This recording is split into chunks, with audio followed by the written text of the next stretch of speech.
Hey, look how clogged this guy's AC is. And I put this in 2 years ago.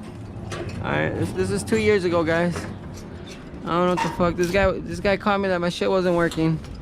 And that's impossible. I was like, yeah. This is 2 years. Alright, 2 years. They gotta have a dog here, I know.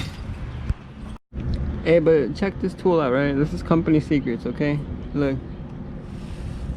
You see how easy that shit is? So it looks like a lot of work, but it's not, man. Look, I'll just finish this shit out real quick.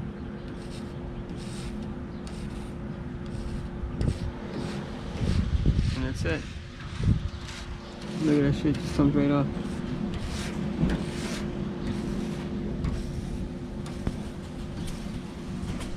Alright, so this is the first time I ever even cleaned anything, and this is the brand that we use. And technically, honestly, I thought that one can was gonna be enough for this one and this one, but actually one can wasn't even enough for one.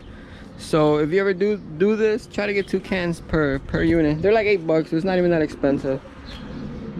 And so far we're waiting on the chemical to just, I guess, sit on there, and then we're gonna wash it down, but that's it.